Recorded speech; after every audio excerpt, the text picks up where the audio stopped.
आज हम स्पर्श भाग 1 9वीं कक्षा के लिए हिंदी की पाठ्य पुस्तक में संकलित पाठ 4 तुम कब जाओगे अतिथि को पढ़ेंगे। पहले इसके लेखक का परिचय जानते हैं। इस पाठ के लेखक हैं शरद जोशी।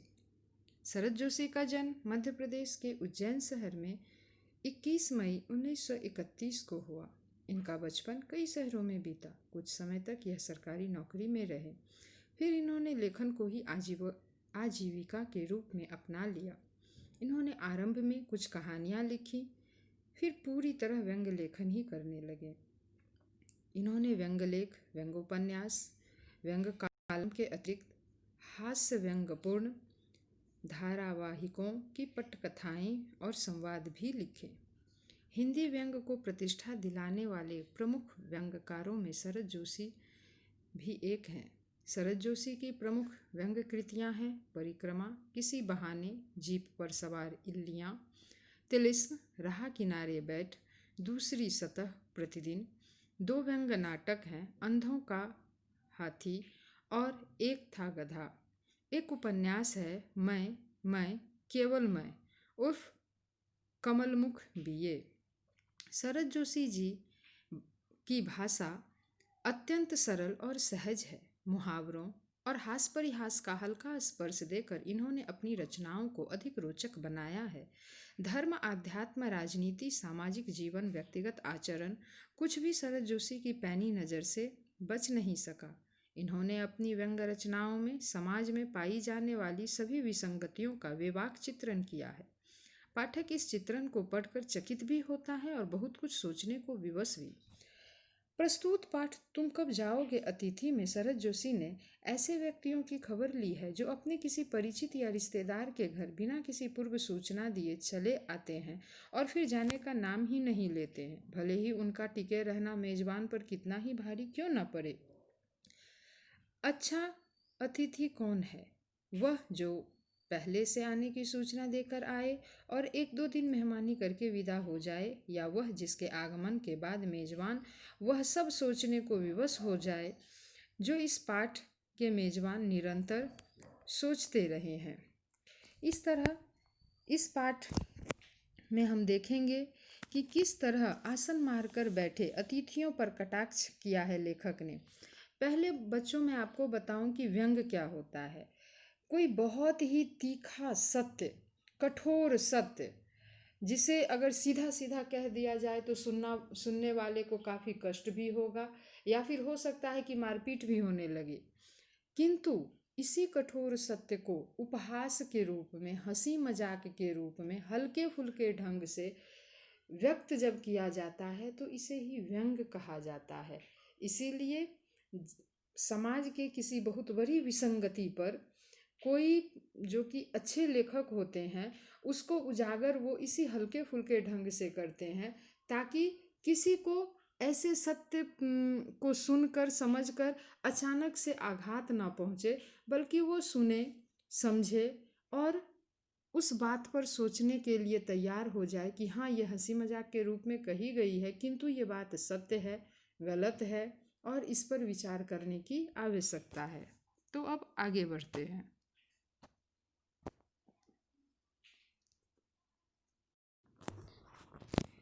आज तुम्हारे आगमन के चतुर्थ दिवस पर यह प्रश्न बार बार मन में घूमर रहा है, तुम कब जाओगे अतिथि? तुम जहाँ बैठे निसंकोच सिगरेट का धुआं फेंक रहे हो, उसके ठीक सामने एक कैलेंडर है, देख रहे हो ना? इसकी तारीखें अपनी सीमा में नम्रता से फरफराती रहती है। विगत 2 दिनों से मैं तुम्हें दिखाकर तारीखें बदल रहा हूँ। तुम जानते हो, अगर तुम्हें हिसाब लगाना आता है तो यह चौथा दिन है, तुम्हारे सतत आतिथ्य का चौथा भारी दिन। पर तुम्हारे जाने की कोई संभावना प्रतीत नहीं होती। लाखों मील लंबी यात्रा करने के बाद वे दोनों एस्ट्रोनॉट्स भी इतने समय चांद पर नहीं रुके थे जितने समय तुम एक छोटी सी यात्रा कर मेरे घर आए हो। तुम अपने भारी चरण कमलों की छाप मेरी जमीन पर अंकित कर चुके। तुमने एक अंतरंग निजी संबंध मुझसे स्थापित कर लिया है। तुमने मेरी आर्थिक सीमाओं की बैंजनी चट्टान देख ली। तुम मेरी काफ़ी मिट्टी खोद चुके, अब तुम लौट जाओ अतिथि। तुम्हारे जाने के लिए यह उच्च समय अर्थात हाई टाइम है। क्या तुम्हें तुम्हारी पृथ्वी नहीं पुकारती? यहाँ पर लेखक कह रहे हैं कि अतिथि का सत्कार करते करते 4 दिन बीत गए और वो परेशान हैं। मन ही मन अतिथि से वो पूछ रहे हैं कि तुम कब जाओगे, क्यों नहीं जा रहे हो, तुम्हारी धरती तुम्हें नहीं पुकार रही है क्या? तुम्हें नहीं समझ में आता कि 4 दिन तुम मेरे यहाँ पड़े हो, ये तुम्हारे जाने के लिए एकदम उच्च समय यानी हाई टाइम है। इतने लंबे समय तक क्या किसी के यहाँ रुका जाता है? तुम मेरे यहाँ 4 दिन रुककर मेरी हालत पतली कर चुके हो, अब तुम जाओ। उस दिन जब तुम आए थे, मेरा हृदय किसी अज्ञात आशंका से धड़क उठा था। अंदर ही अंदर कहीं मेरा बटुआ कांप गया। उसके बावजूद एक स्नेह भीगी मुस्कुराहट के साथ मैं तुमसे गले मिला और मेरी पत्नी ने तुम्हें सादर नमस्ते की थी। तुम्हारे सम्मान में ओ अतिथि, हमने रात के भोजन को एकाएक उच्च मध्यम वर्ग के डिनर में बदल दिया था। तुम्हें स्मरण होगा कि 2 सब्जियां और रायते के अलावा हमने मीठा भी बनाया था। इस सारे उत्साह और लगन के मूल में एक ही आशा थी कि दूसरे दिन किसी रेल से एक शानदार मेहमान नवाजी की छाप अपने हृदय में ले तुम चले जाओगे। हम तुमसे रुकने के लिए आग्रह करेंगे मगर तुम नहीं मानोगे और एक अच्छे अतिथि की तरह चले जाओगे। पर ऐसा नहीं हुआ। दूसरे दिन भी तुम अपने अतिथि सुलभ मुस्कान लिए घर में ही बने रहे। हमने अपनी पीड़ा पी ली और प्रसन्न बने रहे। स्वागत सत्कार के जिस उच्च बिंदु पर हम तुम्हें ले जा चुके थे, वहाँ से नीचे उतर हमने फिर दोपहर के भोजन को लंच की गरिमा प्रदान की और रात्रि को तुम्हें सिनेमा दिखाया। हमारे सत्कार का यह आखिरी छोर है, जिससे आगे हम नहीं किसी के लिए नहीं बढ़े। इसके तुरंत बाद भावभीनी विदाई का वह भीगा हुआ क्षण आ जाना चाहिए था, जब तुम विदा होते और हम तुम्हें स्टेशन तक छोड़ने जाते, पर तुमने ऐसा नहीं किया। यहाँ पर लेखक बोल रहे हैं कि जैसे ही उन्होंने अतिथि को देखा तो उनको लगा कि अब तो मेरा बजट बिगड़ ही गया, अब बिगड़ने ही वाला है। तो उनका बटुआ यानी आर्थिक स्थिति को सोचकर वो कहीं कांप गए। फिर भी उन्होंने अपने इस कपकपाहट को अंदर छुपाया और बड़ी मृदुल मुस्कान के साथ अपने अतिथि का सत्कार किया। साथ में उनकी पत्नी ने भी अतिथि को सत्कार के साथ अपने घर में बुलाया। उसके बाद उन्होंने उन्हें दो जो रात का खाना था उसको उच्च मध्यम वर्गीय खाने का रूप दिया, जिसमें कि 2 तरह की सब्जी, रायता और मीठा भी बनाया। क्योंकि हम जानते हैं कि मध्यम वर्गीय परिवार में रोज़ इतना खाना नहीं बनता। हमारा खाना एक सामान्य रूप से होता है, जिसमें कि इतनी सारी चीज़ जो सामग्री बनती है वो तो किसी मेहमान के आने पे बनती है या फिर जब कोई पर्व त्यौहार हो। और ये उचित ही है, क्योंकि मध्यम वर्गीय जो परिवार होता है वो अपनी आमदनी का इतना सारा पैसा खाने पे नहीं खर्च कर सकता और उसको बहुत कुछ देखना होता है। पढ़ाई होती है, बहुत सारे आजकल लोन होते हैं, तो इतना खर्चा वो कर ही नहीं पाएंगे। फिर भी उन्होंने उस अतिथि को रात का खाना अच्छा खिलाया। फिर दोपहर में उन्होंने लंच में भी उनको अच्छा ही खिलाया। अपनी तरफ से उनसे जो बन पड़ा उनके लिए वो बहुत अच्छा था जो खिलाया, और फिल्म भी दिखाई, यानी कि और खर्चा उन पे किया। लेकिन फिर भी वो अतिथि बैठा ही रहा।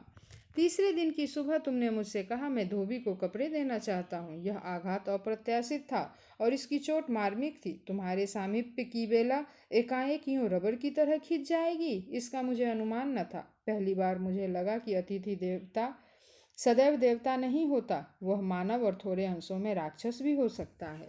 किसी लॉन्ड्री पर दे देते हैं, जल्दी धुल जाएंगे, मैंने कहा। मन ही मन एक विश्वास पल रहा था कि तुम्हें जल्दी जाना है। कहाँ है लॉन्ड्री, चलो चलते हैं, मैंने कहा और अपनी सहज बनियान और औपचारिक कुर्ता डालने लगा। कहाँ जा रहे हो, पत्नी ने पूछा। इनके कपड़े लॉन्ड्री पर देने हैं, मैंने कहा। मेरी पत्नी की आंखें एकाएक बड़ी बड़ी हो गई। आज से कुछ बरस पूर्व उसकी ऐसी आंखें देख मैंने अपने अकेलेपन की यात्रा समाप्त कर बिस्तर खोल दिया था, पर अब जब वे ही आंखें बड़ी होती हैं तो मन छोटा होने लगता है। वे इस आशंका और भय से बड़ी हुई थी कि अतिथि अधिक दिनों ठहरेगा।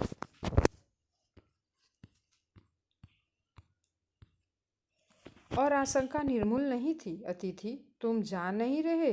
लॉन्ड्री पर दिए कपड़े धुलकर आ गए और तुम यहीं हो। तुम्हारे भरकम शरीर से सलवटे पड़ी चादरें बदली जा चुकी है और तुम यहीं हो।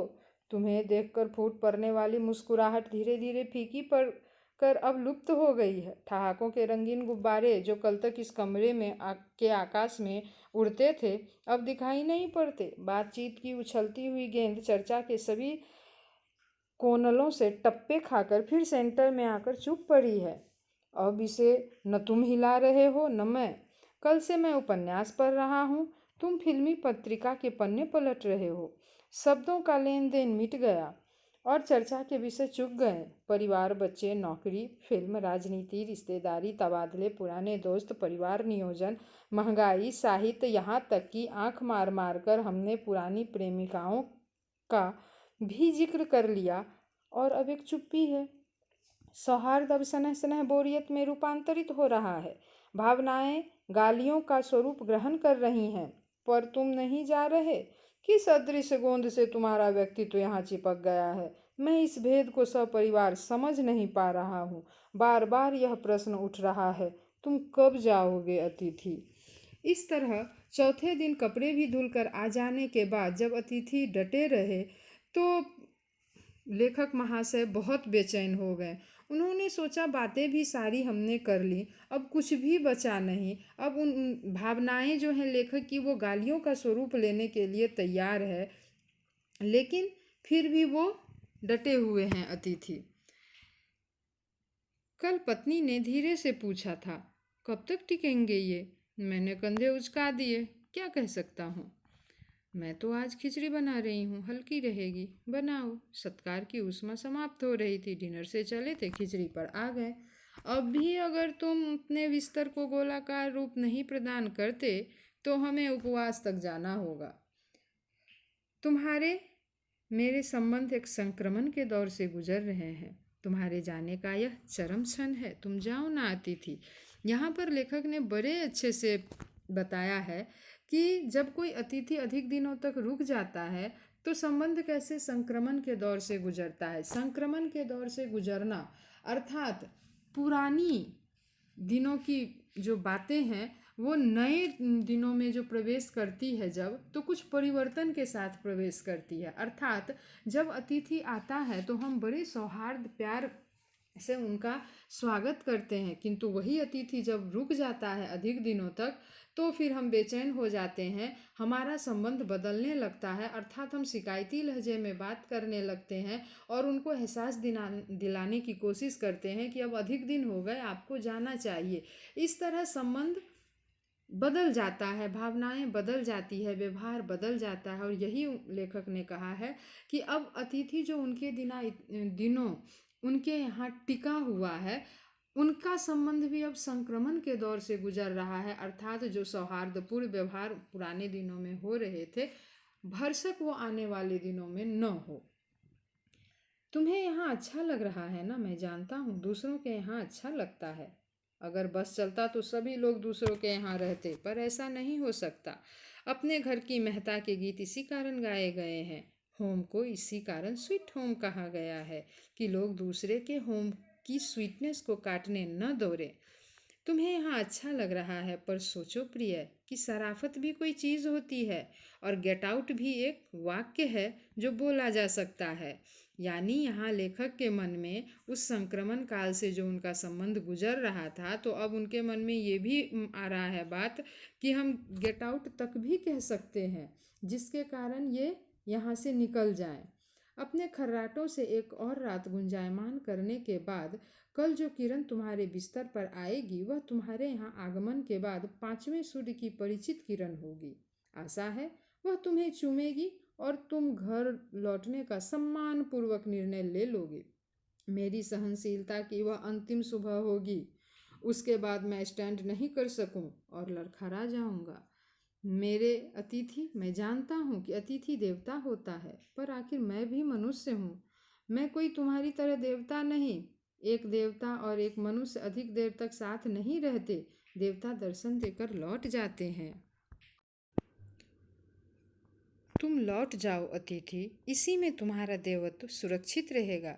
यह मनुष्य अपनी वाली पर उतरे उसके पूर्व तुम लौट जाओ। उफ, तुम कब जाओगे अतिथि। इस तरह हमने इस पाठ में देखा कि अतिथि के अधिक दिनों तक रह जाने पर जो मेजबान होते हैं उनकी क्या स्थिति होती है। क्योंकि मध्यम वर्गीय परिवार जब शहर में गुजारा करता है तो उसे अपना ही बोझ नहीं संभलता, और किसी के आ जाने पर, वो भी बेवजह आ जाने पर, मदद करने की या आतिथ्य करने की जितनी क्षमता होती है उससे अधिक जब होने लगता है तो मेजबान छटपटाने लगता है। वो कैसे करेगा, कैसे सब कुछ संभालेगा। दूसरी तरफ एक अतिथि को भी अपने कर्तव्य और जिम्मेदारी का बोध होना चाहिए। अगर हम कहीं गए हैं और हमारा काम अधिक दिनों का है तो हम किसी के यहाँ न ठहर कर किसी धर्मशाला या होटल में ठहर सकते हैं, क्योंकि हम किसी को अपने बोझ तले दबाकर परेशान नहीं कर सकते। यह उचित नहीं है और पढ़े लिखे सुशिक्षित नागरिकों का ये बिल्कुल काम नहीं है। अतिथि 1 से 2 दिन ही भला होता है। 1 से 2 दिन किसी के यहाँ रुककर अगर आपका काम होता है तो ठीक है, अधिक दिनों का है तो आप कहीं और अपना बसेरा ले जा सकते हैं, कहीं और अपना बंदोबस्त कर सकते हैं। अतिथि के रूप में हमारा कर्तव्य मेजबान से कहीं अधिक होता है कि हमारे कारण हम जिनके यहाँ गए हैं उनको कोई तकलीफ न हो, उनको किसी भी तरह की परेशानी न हो, उनकी आर्थिक स्थिति पर अत्यधिक बोझ न पड़े, और हमें उनकी हर स्थिति का ज्ञान होना चाहिए, ध्यान रखना चाहिए। अगली बार फिर एक नए पाठ के साथ, तब तक के लिए जय हिंद।